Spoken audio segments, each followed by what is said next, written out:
Hey guys, welcome to episode 72 of The Green Life. In today's episode, we're going to talk about fitness and most specifically bodybuilding. I have a guest here who is an expert in the topic and is a competitor, a winner in fact, of many competitions, and he's a teacher and coach, and he's just a wonderful human being. His name is Torre Washington. Torre is a great spokesperson for building the body of your dreams on plants. So it really shows that you have enough amino acids in nature to build your protein and to build your muscle.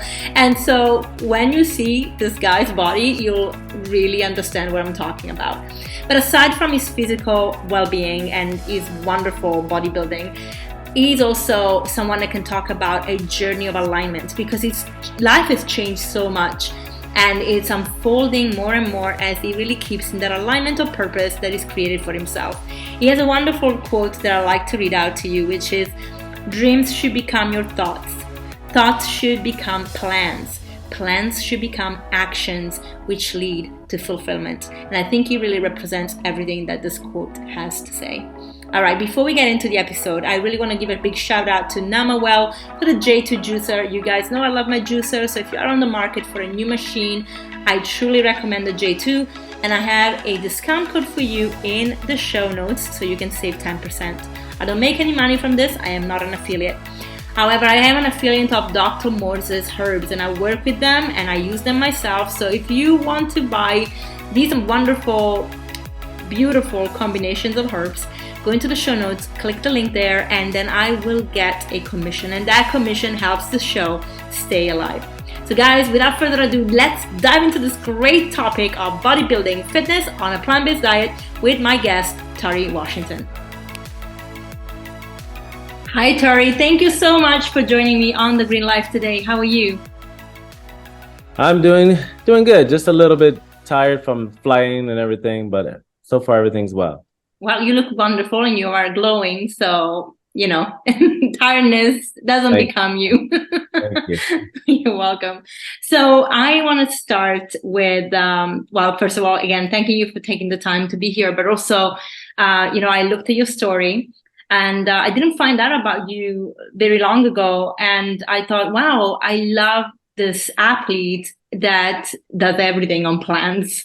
But I also actually, aside from your physical work and what you do with that, and I want to dive into that, what stood out to me was the alignment of your life. So you have this kind of growth that happened, throughout your life, like the way that you lived, what you learned, moving from a corporate job into your passion, and then just allowing things to unfold. And I want to start with a beautiful quote you have on your website, which I actually read in the introduction as well, because it's so great. And it says, "Dreams should become your thoughts. Thoughts should become plans. Plans should become actions which lead to fulfillment." So I like you to start telling me about your story. If anybody doesn't know you, doesn't know your background, how that your story actually went to this wonderful fulfillment of your life and, where it all started for you. So thank you for having me. And I appreciate you giving me this opportunity, to share my story. So I look forward to it. When you say tell my story, do you want me to begin where, I went into how the fulfillment of action with bodybuilding turned into where it is now? And how it began, or how do you want me to start it? We can start there, and then we can backtrack to actually how you even, started thinking about becoming a bodybuilder. Or maybe we can start there because then that's maybe the root of it all. Well, my mother raised me vegetarian, and she raised me vegetarian based on her lifestyle. She was Seventh-day Adventist, and Seventh-day Adventists have a particular health message that they tend to abide by, where all of their nutritional needs come from the earth. And so my mother raised my brother and myself in that manner. And so all our life, we pretty much knew was to eat, plant-based foods. And so we fell upon hard times. Well, my mother fell upon hard times where she financially couldn't handle the parenting of both of us and work at the same time. So her parents offered to take us in for a time while she got herself back together after having separated from our father. And so we lived in Jamaica, and living in Jamaica was definitely a change from going from Alabama. And Jamaica is where I tended to pick up the bodybuilding. And I say that because, we got into movies, we watched a lot of movies, and in Jamaica, I watched a lot more cartoons. We watched cartoons when we were young, but we were into the Transformers, we were into Superman, and I was into Superman, into Wolverine. I like their characteristics, the physical status, because moving to Jamaica, we were kids. And so as kids gonna do what kids do. And they made fun of us because we sounded different than the kids in Jamaica. And so my only outlet was cartoons. And so I really dreamed about looking like Superman and Wolverine, because if I looked like them and had that type of strength, nobody would mess with me. And so it was something I idolized. And so from that point on, I started to watch more movies, and I started watching Arnold Schwarzenegger, and I saw his body, and it made me think, wow, how did he do that? Because if I looked like that, I wouldn't get picked on. And so started lifting an iron bar that my granddad had, because he was an electrician and he used it to solder things. And so from that point on, then we came back to the States. And when I came back to the States, I proceeded to continue this bodybuilding fascination, started reading magazines.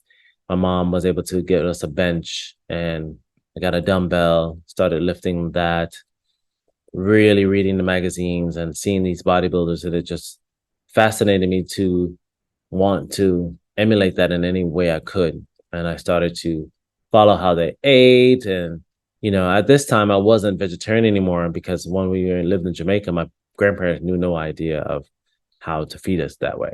And so when I came back to the States, I still had a different type of lifestyle when it came to nutrition. And so refiguring that all out, high school, middle school, working out, getting picked on again in middle school because now I sound like I'm from Jamaica.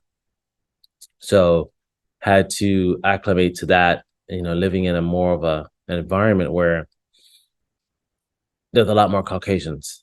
I grew up around people of color. And so that's all I knew. And so I had never heard the terminology vegan or anything like that. And so I started working out more, high school, got a gym membership, and really understood Arnold Schwarzenegger's lifestyle. And that's where bodybuilding really started taking off. I started going to competitions as much as I could, watching bodybuilders on stage.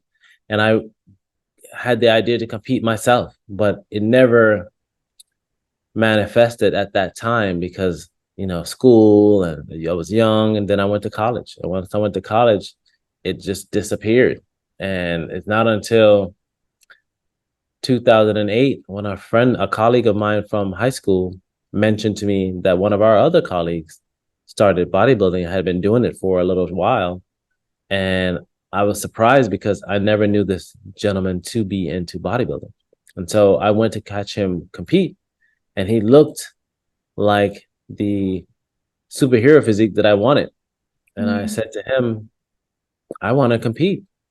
And he said, but you're vegan. I said, okay, I don't think that matters. And he was like, all right, let's do it. So we started doing it. And here we are, 2009, I did my first show.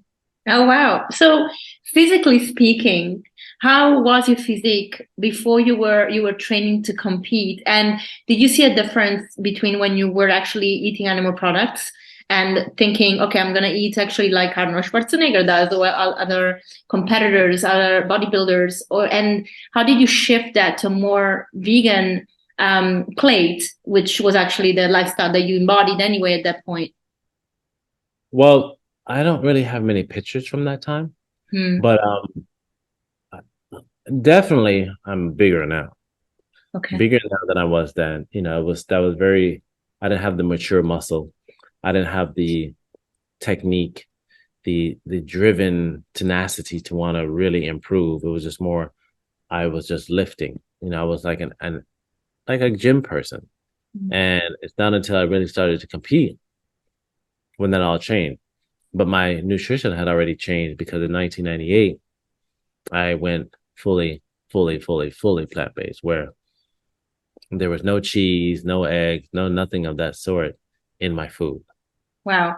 Can you share why did you transition? Because obviously now we have the vegetarian upbringing, then your grandparents made you eat some meat, and then you're like, okay, well, I'm going to eat some meat. And then you going straight to vegan, not even just vegetarian again. What inspired you to go vegan? So living in Jamaica and then coming back from Jamaica, I started meeting a lot of friends who were Jamaican. And then we started, looking into the Rastafarian lifestyle. And the Rastafarian lifestyle, or the lifestyle of eating plants. And so I wanted to kind of make sure that I was living true to the lifestyle, because a lot of people that I knew that were Rasta weren't. And they were still eating chicken or fish of that nature. And I recognized that it was plants were the choice because they wanted to be very natural.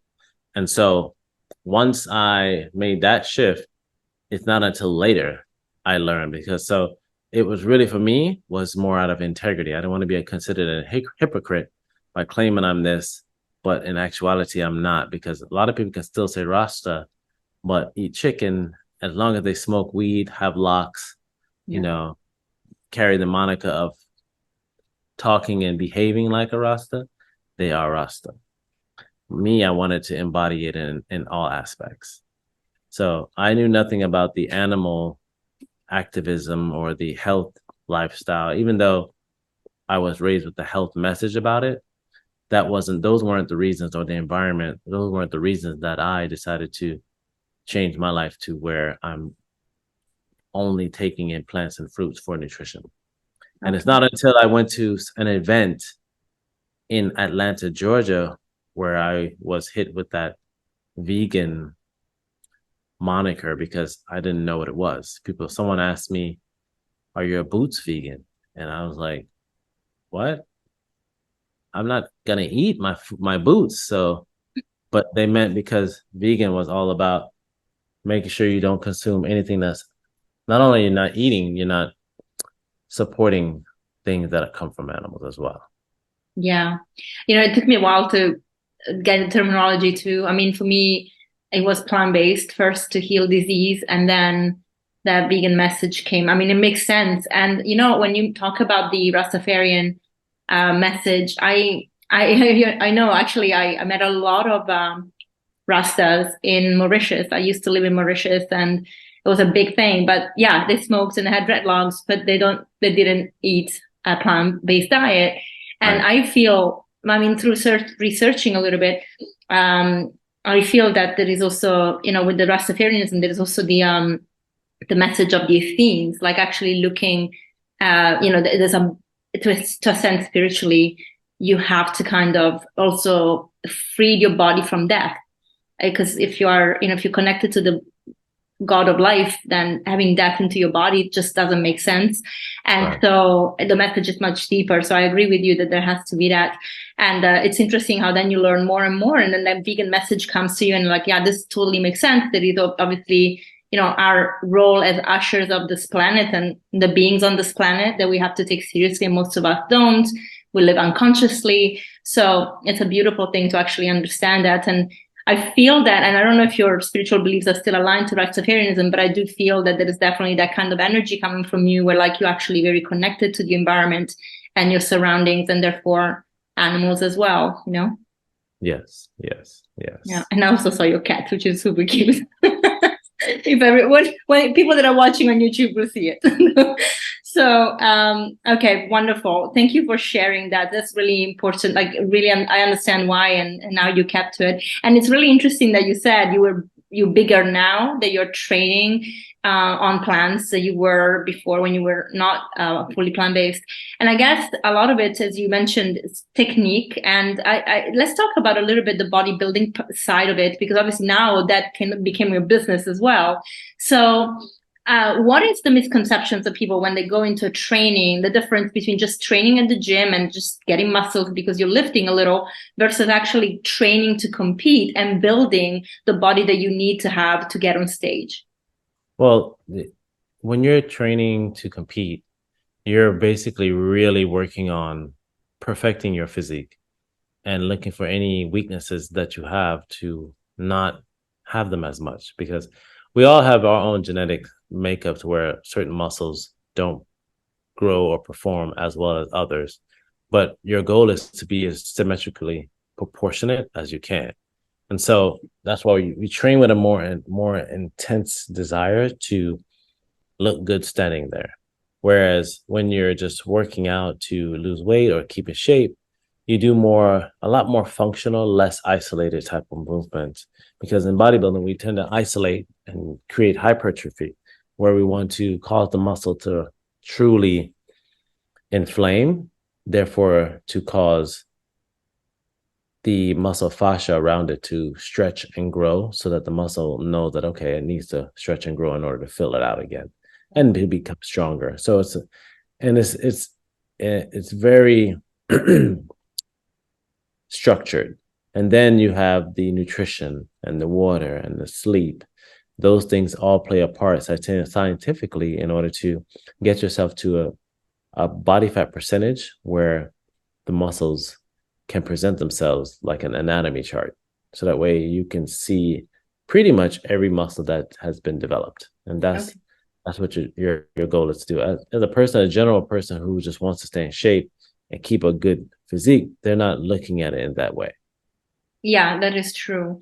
And I mean, I teach yoga, and that's really my focus. I'm not a well, I used to be not a bodybuilder as in competitions, but I used to train with the bodybuilders.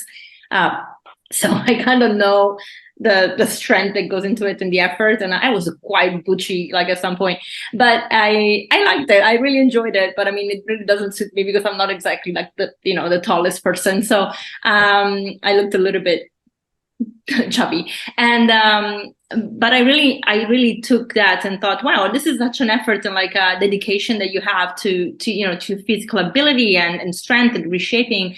And I'm really of how much effort goes into thinking about it. But of course, on your side, what actually fascinates me even more is you're looking at, especially when it comes to the diet, you're looking at the programs that other people may have, that are perhaps more, of course, we're animal products, and they focus a lot on the protein intake, and they don't have any carbs. But on a plant-based lifestyle, I guess you actually having quite a lot of carbs because you're having a lot of vegetables, and that by just definition, they're carbs.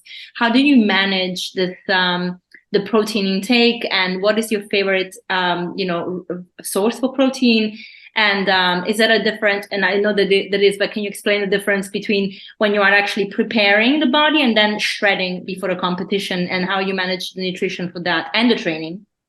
So when it comes to, that's the thing, as far as plant-based is concerned, the carbohydrates typically come from the starches, like your sweet potatoes and what have you. But as far as greens and green beans or asparagus or Brussels sprouts, carbohydrates aren't so high. It's it's a balanced nutritional intake because they just tend to have no fat, but they have carbs and they have protein. The protein is lower, but the carbs aren't that high. I think that's that misconception. I think people assume that all veggies have carbs. They have carbs, but it's not a lot.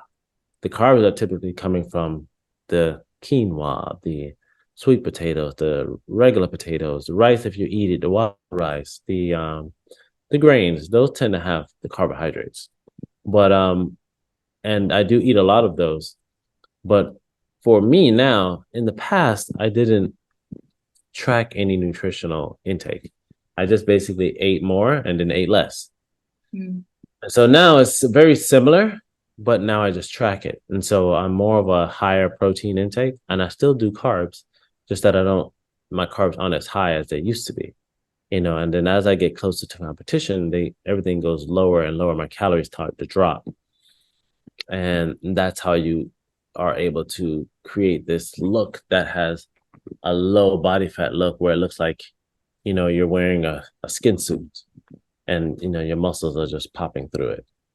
Wow. So yeah, that's how I do it. Okay, brilliant. And I mean, I know a lot of people will always look at the physical stuff first and the very practicalities of the diet, the exercise.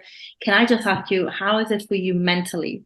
Where do you go with your mind to get that space where you can actually nurture this training regime and diet regime so that, you know, you are committed to it? It doesn't become a burden. It doesn't feel like you're depriving yourself.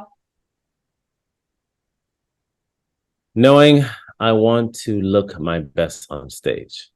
That is truly a motivator for me, because once I commit to getting on that stage, I know for me, I want to look my best out there, because I want to see changes for me, to see that if my body's changing for better or for worse, you know. So it just takes the time to really be dedicated and disciplined. Now, I've been doing this since 2009, so I think that's also good. But when you take a little break from it, it can definitely cause you to almost fear doing it again, because you're like, yeah, I haven't had to think about it. I just work out and eat or enjoy myself as much as I can. And that's why sometimes when it comes to me, as I'm prepping for a competition, I make sure to do my best to include once in a while something that I know I'm going to indulge or enjoy, because, you know, it is an endorphin kick to your mind or your brain when you're eating something that you enjoy to eating. Yeah. So we're gonna come back to the training later, because I want to talk about your program.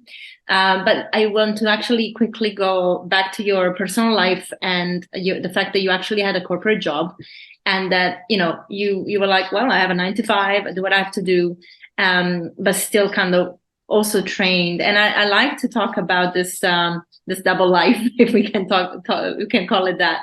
And as we are talking about superhero, like your Superman lifestyle, right? You were Clark in the day and then Superman in your spare time. So what was first of all, why did you choose engineering? I mean, I'm not actually surprised, because actually by being a bodybuilder, you're sort of an engineer of the body, because you have to build it. So it makes sense to me. But how did you get into engineering? What was your career like? And when did you decide to take the leap into actually going full time with your fitness and your passion? So I went into college kind of blindly, because I didn't know if I was going to go. And I applied and they accepted me. I was like, oh, all right, I guess I'm going to go. So I went there and I went undecided. You know, I didn't know, you know, what I was going to take up as a study discipline.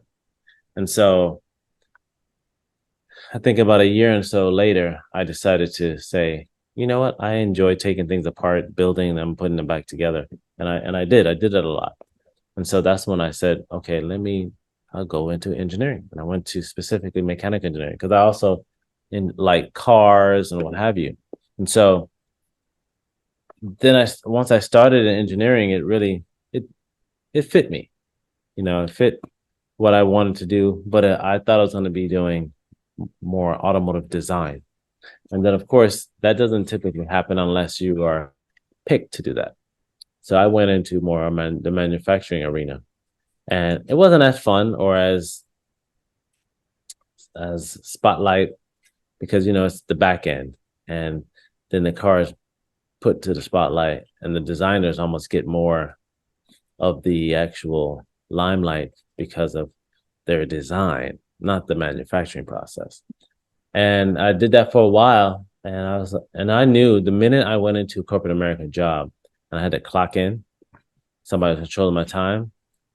That day forward, I said, I am not going to be doing this forever. Mm-hmm.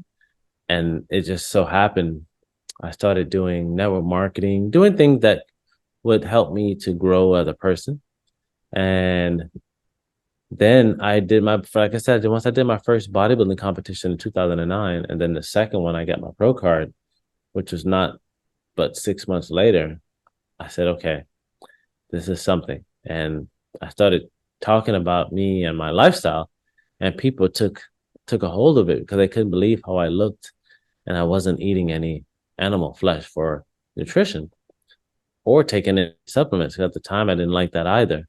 Okay. And next thing I know, I was getting shared by a lot of people who were of the same lifestyle.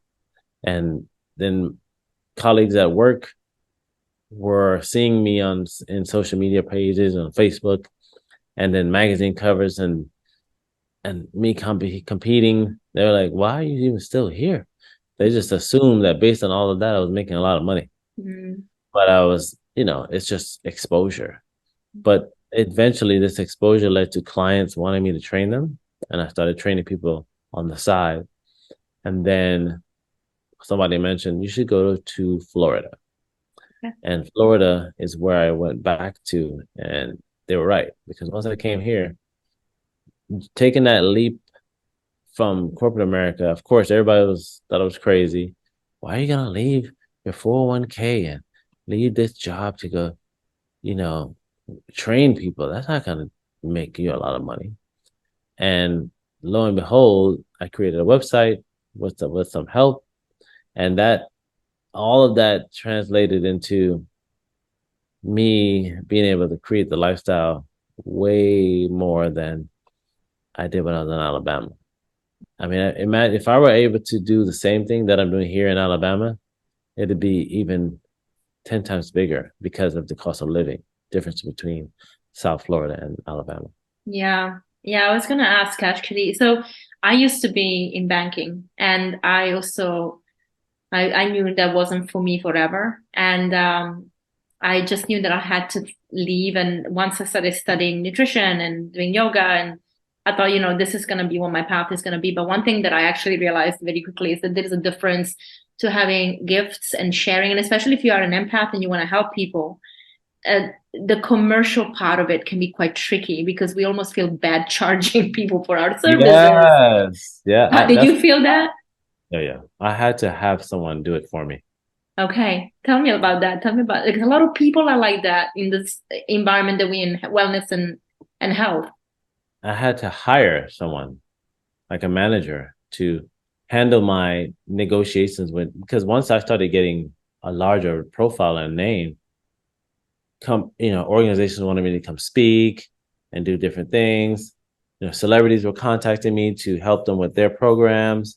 So it was just a lot for me because I have one celebrity in particular who never paid, but I didn't think about it because I figured, you know, it's exposure, but they never talked about it either. Mm. So I didn't get paid or exposure from them. And so it's kind of sad. Like you have the money, you know what I mean? They never even talked about it. I And had so, that too with a celebrity in London. I was like, okay, I didn't ask, so it was my fault. yeah, it was my fault too. And Yeah. it's like, wow. But, you assume that, they have money. They're going to say, hey, how much do I owe you? Yeah. But they never did. So, but it was that's what I've always had to do. I've always had to have someone negotiate for me. Mm. And sometimes I do it myself if it's a close someone I know that owns the company, because then we know each other. So it's a little different. But you're right. I could do this for free. I knew even if I came into billions of dollars just by happen, let's say for example, I won the lottery or whatever. Of course you got to play in order to win. But You know. let's say I won it, I would still train some people because it's I enjoy the process. I enjoy watching them make changes and becoming happy with what they've become. I love Mm. assisting and watching that. So Yeah, I feel the same. I understand 100%. That's so interesting. All right, okay. So I'm not very good with celebrity names, but tell me, where do you feel like your favorite celebrity to work with is, and what the biggest project you feel like puts you on the map that you're like, actually, I can use this and people would recognize it. well, I'll say that what happened to me first and foremost was because of my status. One of a chef who actually met some billionaires who were also vegan, Mm. that I have a trainer for you. And once they met me, that was my first chance at seeing, how much I'm worth, because I was able to, make my own pricing. But I think I worked with Chris Hemsworth, who is Thor, And I'll never forget when he contacted me, I didn't recognize the name because I was so used to his character portrayal name that I didn't recognize who Chris Hemsworth was. I had heard of Liam because Liam was married at the time to Miley Cyrus, who was a big vegan, and then he was too. And so Chris was really a great surprise because that showed me how that lifestyle lives, because that's how they treated me the exact same way. Oh, they did? Oh, that's good to know. I felt like I was Chris Hemsworth. That's how well they treated it. And I was like, wow, this is how it feels. I said, I see why people can get used to this. So it was really cool. And working with Mary J. Blige was sort of a dream because she's been around forever with her music. She was around with certain people who aren't here anymore and what have you. So, and then also getting to almost work with Lenny Kravitz, that was an amazing experience because I love his music. Yeah. But I got to meet him in person and talk to him about the lifestyle because he was doing it raw vegan and he wanted to know if he could look like me raw vegan. And I told him, I said, anything's possible. And I guess if you put in the work, you can make it happen. And so those were some pivotal points in my life that I said, man, you know what you're doing. I like that. Yeah. I think it's also great validation for brothers and sisters to get in touch with you and wanting to work with you, because I feel that this is an environment that is, well, we know every environment really is well managed by a lighter skin color. I don't sugarcoat it. I talk about this actually a lot because I'm very aware of it. I'm also married to a melanated man, so right. We talk about it all the time, especially because we met in London, but he's from New York. So he said, New York would have been actually quite weird for us to be together, and I never even thought about it. But it was really interesting. But we talk about all this a lot, and we talk about the state of the world and the reality of it, and we talk about it because I feel that a lot of people don't want to, and although there are social movements that pretend to care, people don't want to acknowledge the history, and that really, I think it's unfair because we are a product of the history that has been shared with us. We're part of, even if we were not present, we are connected genetically to our ancestors. So there is a lot to talk about, a lot to undo, and a lot to set right. And I think those are the time when it's happening anyway. But I love that there are obviously melanated people that are shining through and that you have brothers and sisters coming to you and like, I want to work with you, and actually say, you are worth it. Like, you don't have to feel ashamed about asking for money for your work, for your input, because you are changing lives. And even more so, you're doing it in a kind way without harming other lives. So I think that's just amazing, in my opinion, Thank you. So let's talk about your program, because I actually bought it as an anniversary present for my husband. So the deal here is that I do the cooking, so from your Nourish program, and he does the training. So in 8 weeks, we'll see what it looks like. And I just want to talk about it because actually I think it's really, really well designed. And how can people, get into it? Obviously, it's a lot of it. It's online. You have some videos that show the body parts and how to work them and how to stretch them even. But I like to talk about how you designed it, how you came up with this idea, and if this is going to progress into something a little more involved, like a course, for example. Yes. So I'm glad you said that, because that's the next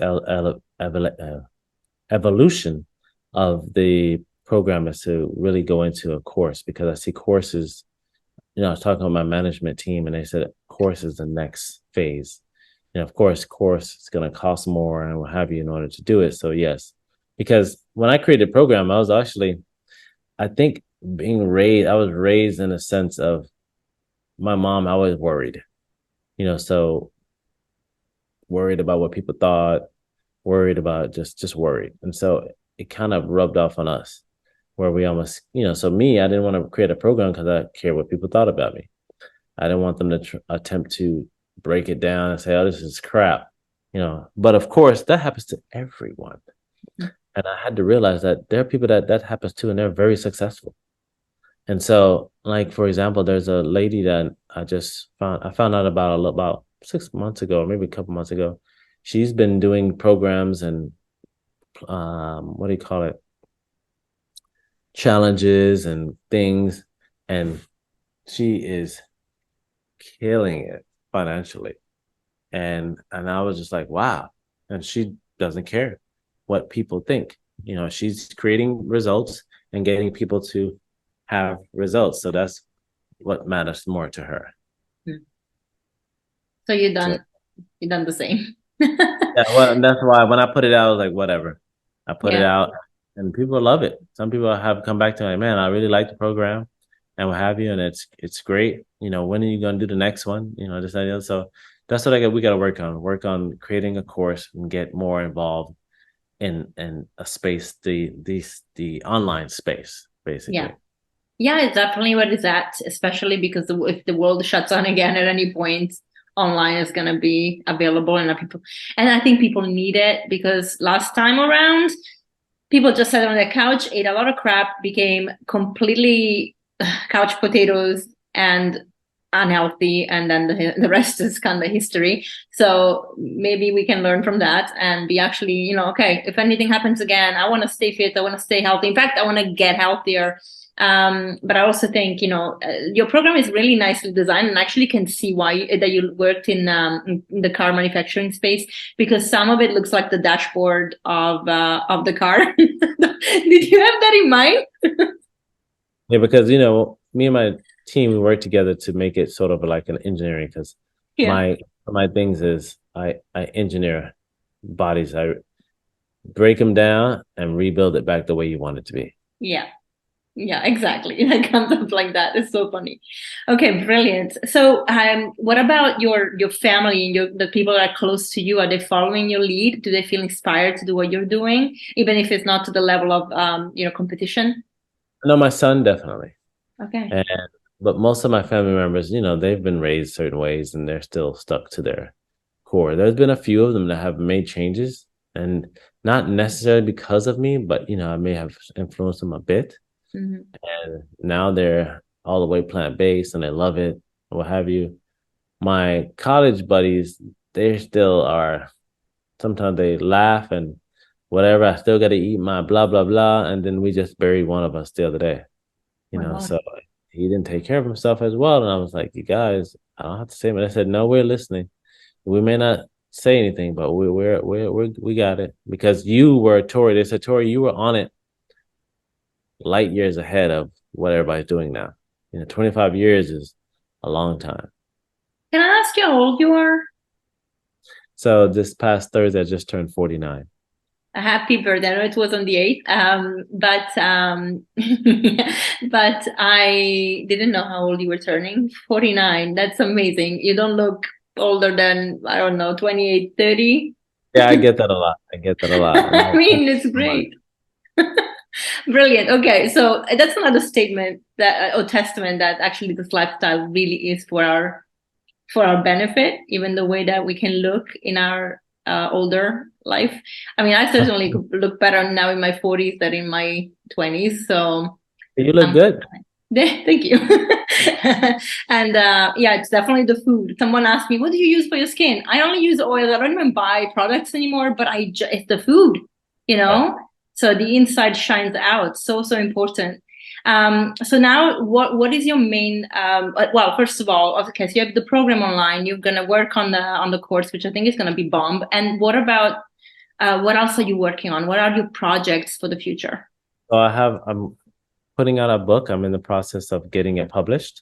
I have a proposal prepared. And so we're shopping it to a couple places and agents to see what we can do with it, because I'm actually excited about that whole process. I didn't think it was going to happen. I mean, the same thing where I've always wanted to serve and help others and become a superhero. Here I am actually living that, So now I have to put this to paper so people can also read my story. And so it's excited about it. Oh, brilliant. And when you write a book, you can go into so much more detail and really expand, which is nice. Um, do you feel that when people work with you, do they also shape their mind, or is it just the body? And how Yeah, does it feel for you? I work a lot on that because I think you have to have the mindset in order to be ready to take that change. Because if you're not mentally there, it's just not gonna fully last. You have to get that mind right. And I I tend to work on embodying that whole idea of being mentally there, the mindset. Yeah. Do you practice meditation? Not as much as I should. I need to do more of that. And I think the irony is I used to do it a lot more. But I think when people meet me, they think I'm always meditating. But I just have a really calm, chill type of demeanor. Yeah. Okay, I'm gonna have to ask you one more question. I don't want to keep you long because I know you just flew in, you went training, and I know I wish I could talk to you a lot more, but maybe we'll do it again, especially when the book is out, because I'm sure it will be out pretty soon. But do you smoke? I MJ? don't. No, I used to a long time ago, and I was never one to be half depending on it, because I know a lot of people use it as a dependence, and it was it was more of a social thing. Like if someone had it and I was around, yeah, but I was not the one to go buy it and do things like that. Okay.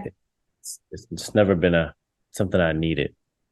And have you ever even considered the effect, like cannabis as a oil, not so much as smoking? Because of course, the smoking, the social aspect is the biggest aspect of it, but of course, burning the terpenes, we are kind of damaging the plant. But things like as a whole, as a food, like oils. I have done that. I have done that. Even the tea. I've even had tea. Yeah. And every now and then I've done an edible, but like I said, it's not something I do on a daily basis. It's like very rare. Okay. No, the reason I ask is because I interviewed Dr. Henry Ely, and we're talking about cannabis and the healing effect of it. For example, he shared with me what I didn't know is, the munchies that you get when you have cannabis actually bring your body to go into, or your cells to go into autophagocytosis immediately, which when you don't use, that's one of the very, very few plants that can do that, versus, where you have to fast for at least 36 hours or 48 hours to get there without. So I thought, oh, wow. And obviously it's got an anti-inflammatory effect. So obviously thinking about that, you're working really hard with your body and getting inflammation, if that was one of the modalities. But yeah, okay. That's why I asked, not because I actually... Sorry, I should have said that first. Like, why do you want to know? Just for that. So yeah, brilliant.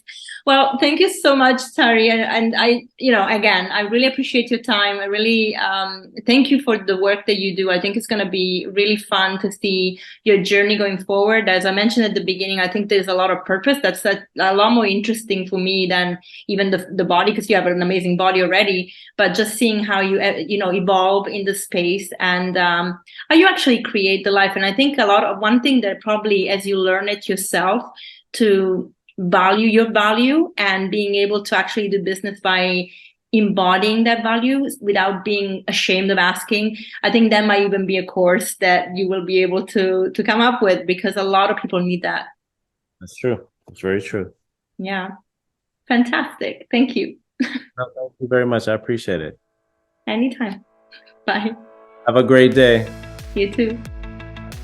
Thank you so much, Tori, for being on the show, and thank you everyone for staying on today. I really hope that you enjoyed it, you feel inspired to get the body of your dreams on a plant-based diet. You will not be deficient, you will not struggle, you will not miss anything, and yes, you will build muscle. And I really, really want to inspire people to do this, because we can really be kinder to our bodies and nature and the animals, of course, by taking responsibilities and learning. Now, if you go into the show notes, I've left all the details for Torre for you so that you can get in touch with him and even work with him. He's got a great program on his website right now, which really does teach you how to transform your fitness levels and body in 8 weeks, plus what to eat. All right, so I really hope you liked it. As always, if you did, you know what to do. Give us a nice review, like, share, and help us grow. I'll see you next week. Bye.